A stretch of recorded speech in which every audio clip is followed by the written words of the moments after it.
Hello, જય માતાજી, જય શ્રી કૃષ્ણ। આજની વાર્તા શરૂ કરીએ પહેલાં વિડીયો ગમે તો લાઈક અને શેર કરી દેજો। ચેનલ ઉપર જો તમે નવા હોય તો સબસ્ક્રાઈબ કરી દેજો। તો ચલો શરૂ કરીએ આજની કહાની। સ્ત્રીએ લક્ષ્મી છે એ કહીએ એમ સન્માનીય અને યોગ્ય સ્થાન આપીએ તો પરિવારનું નામ રોશન કરે। સ્ત્રી એટલે ગૃહલક્ષ્મી એ યુગોથી કહેવાયું છે, છતાં એ જમાનામાં દીકરી જન્મે તો દૂધ પીતી કરી દેવાનો રિવાજ હતો। એ પછી વિજ્ઞાન આગળ વધ્યું એટલે ગર્ભ તપાસ કરી દીકરી હોય તો જન્મ પહેલાં જ ઈશ્વર ઘેર પરત મોકલી દેવાનું ચલણ હતું। એક સાસુ પોતે દીકરી તરીકે જન્મ્યા છતાં પણ પુત્રવધૂને પહેલાં ખોળે દીકરો જન્મે એ જીદ રાખતા હતા। હવે તો જમાનો બદલાયો છે અને એ વાતનો રાજીપો પણ છે કે લોકો દીકરી ઈચ્છતા થઈ ગયા છે। દીકરીને ભણાવવા સરસ ભણાવવાનું ચલણ છે અને દરેક ક્ષેત્રમાં દીકરી આગળ વધતી જાય છે, નામના કરતી જાય છે, છતાં હજી ક્યાંક ત્રુટી રહી જાય છે જાતિવાદમાં। જ્ઞાતિ ભૂલી જાઓ, પણ કામની દ્રષ્ટિએ જોઈએ તો પરંપરાગત પિતા ભણ્યા ન હોય એટલે મજૂરી કરે, નાની આવકમાં સંતાનોને ભણાવી ન શકે એટલે એ પણ મજૂરી કરે, અથવા ક્યાંક પટાવાળા તરીકે લાગે એ પોતાના સંતાનોને જો ભણાવી શકે તો કાંઈક વાત બને, કોઈક એમની મદદે આવે તો પરિવાર કલ્યાણ થઈ શકે। આમ કહેવાય કે અમુક જાતિ જ્ઞાતિ તો આગળ આવે જ નહીં। જો કે આરક્ષણના હિસાબે સરકારમાં નોકરીઓ મળે છે, પણ બીજે આમાં જાતિથી પછાત ન હોય એ પીસાય છે, એને આરક્ષણ ન મળે કેમ? તો એ બ્રાહ્મણ છે। આમ બ્રાહ્મણ પૂજનીય છે, પણ ભણવામાં, એડમિશનમાં, સરકારી અર્ધ સરકારી નોકરીમાં વગેરે સ્થાને આરક્ષણ નહીં, કારણ કે એ આર્થિક પછાત છે। જાતિની દ્રષ્ટિએ નહીં એટલે ક્યાંય લાભ નહીં। હા, અભ્યાસમાં આર્થિક પછાત તરીકે લાભો ફી વગેરેમાં મળે, આમાં ભલે બ્રાહ્મણ રહ્યા પણ અન્ય લાભોથી વંચિત રહે। અહીં વિશેષ રૂપે બ્રાહ્મણ જ્ઞાતિનો ઉલ્લેખ એટલે કર્યો કે એક બ્રાહ્મણ પરિવારની, એમાંય બ્રાહ્મણ કન્યાની ગૌરવ અપાવે એવી વાત કરવી છે। આ ઘટના છે દક્ષિણ ભારતની, જે જાણીને આનંદ બહુ થયો। એક પરિવારે માનવીય અભિગમ અપાવી બીજા પરિવારનું કલ્યાણ કર્યું। એક સમારંભમાં સમાજસેવી મહિલાનું સન્માન થતું હતું। હું ઉદ્ઘોષકના શબ્દો સાંભળી જરા થંભી ગયો। એના શબ્દો હતા કે શ્રીમતી જાનકીએ ઘણું કામ કરી સમાજનું નામ ઊંચું કર્યું છે। સુંદર અભ્યાસ કરતાં માતાનું અને જે પરિવારમાં સેવાઓ આપતી હતી એ સૌનું ધ્યાન રાખી, કોઈ અપેક્ષા વગર સૌના કલ્યાણનો ભાવ રાખી લોકસેવા કરતી રહી।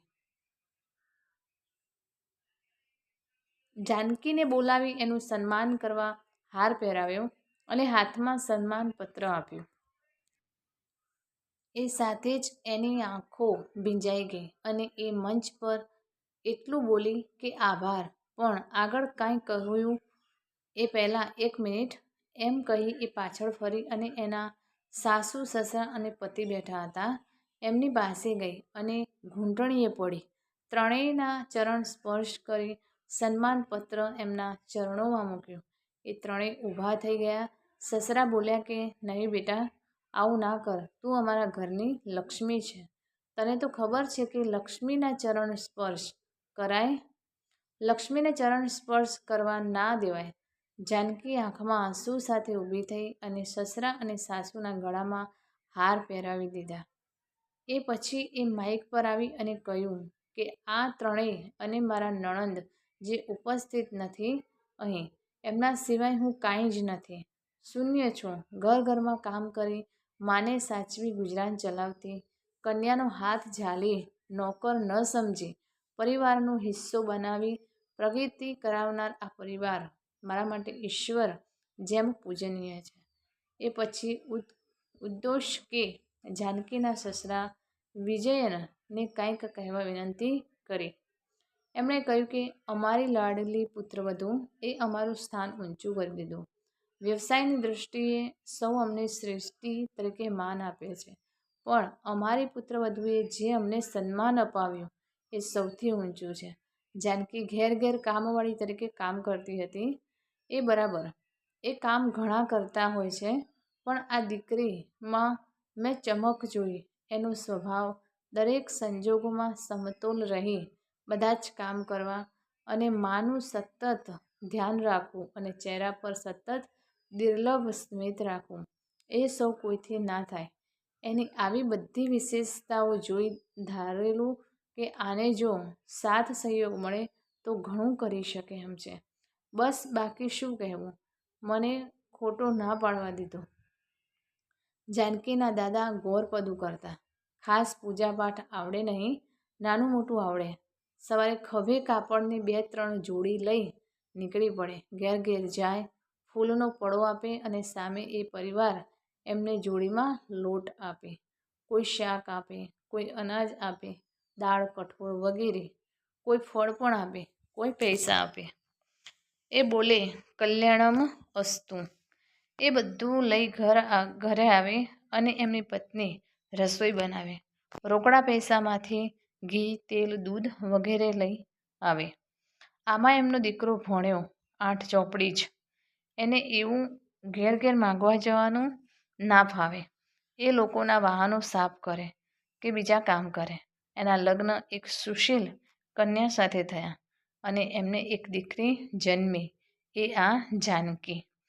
એ જાનકી 5 વર્ષની થાય ત્યારે સમયાંતરે એના દાદા દાદી ગુજરી ગયા અને એ 8 વર્ષની થઈ ત્યારે કોઈ કારણસર એના પિતા ગુજરી ગયા. મા દીકરી એકલા પડી ગયા. એટલું સારું હતું કે એ જે ઘરમાં રહેતા હતા એ એક રૂમ રસોડું એ એમના દાદાએ બનાવેલું, એટલે ઘરની ચિંતા નહીં. મા શું કરે, એણે ઘેર ઘેર કપડાં, કચરા, પોતા અને વાસણ ઘસવાનું શરૂ કર્યું. દીકરી જાનકીએ પણ કહ્યું કે મા, સવારના ભાગમાં હું પણ આ કરી શકું અને 11 વાગે સ્કૂલે જાઉં. એમ કહી એણે પણ 2-3 ઘરમાં કામ કરવા માંડ્યું. જાનકીનો સ્વભાવ અને સ્મિત એવા સરસ કે કોઈને પણ વહાલી લાગે. આ ઘરોમાં એક ઘર હતું વિજયન સરનું ઘર. એ સારા વેપારી હતા, શ્રેષ્ઠી હતા. સરસ બંગલો, કાર વગેરે. એમને 2 સંતાનો, દીકરો રાઘવન અને દીકરી શૈલેજા. શૈલેજા મોટી. જાનકીનું કામ અને એનો સ્વભાવ પરિવારના સૌને બહુ જ ગમે. કોઈ દિવસ કોઈ કામની ના નહીં. હસતા હસતા કામ કરતી હોય.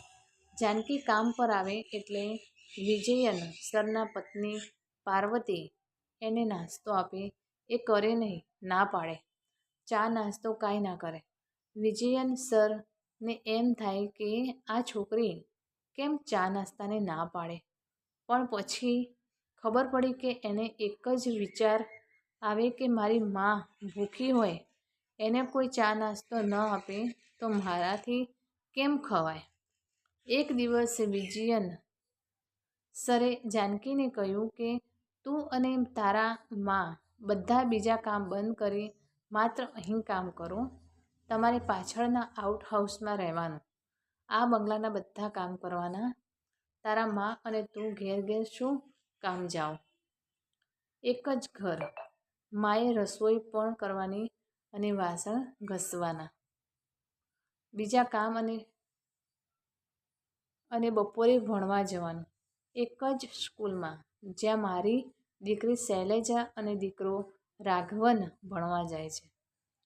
તમને પૈસા પણ પૂરતા મળશે. જમવાનું પણ અહીં જ. જાનકી અને એમની માએ આ વાત સ્વીકારી લીધી. બધું સરસ ચાલવા માંડ્યું.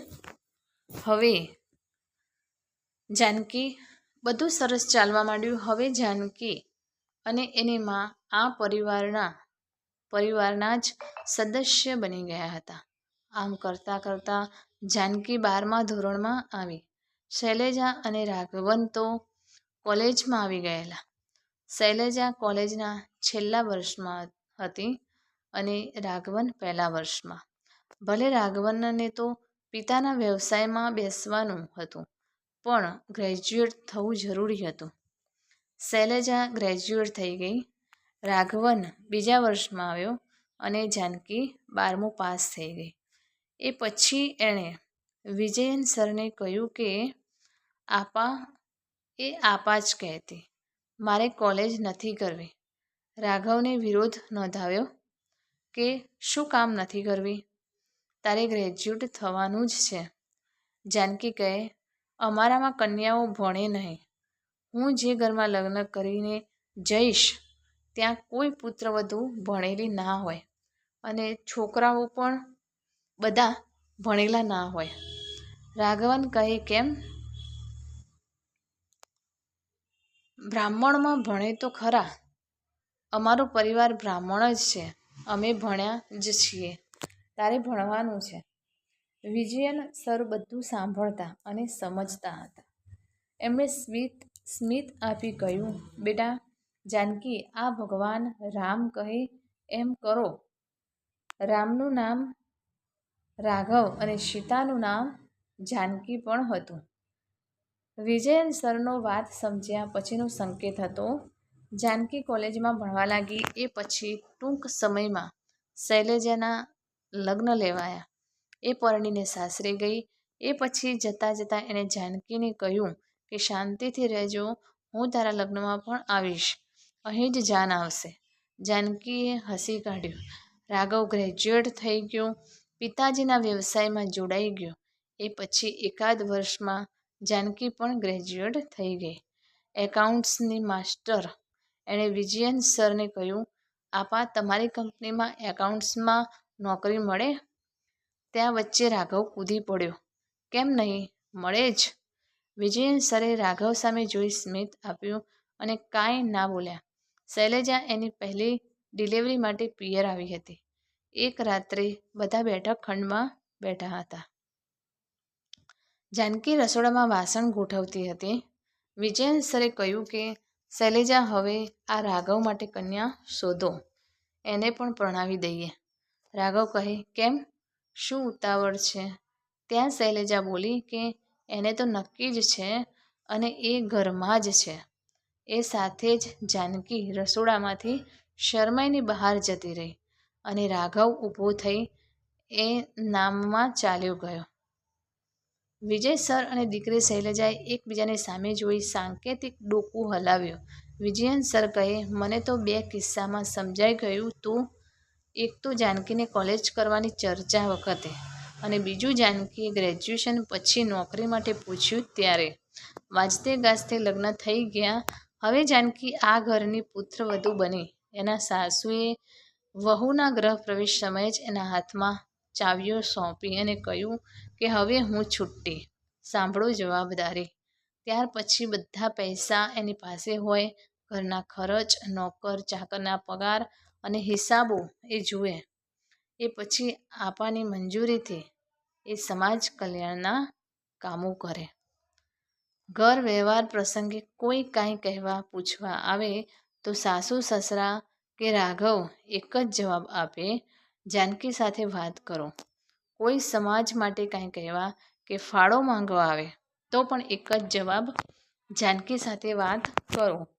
આમને આમ જાનકી સમાજની અગ્રણી બની ગઈ.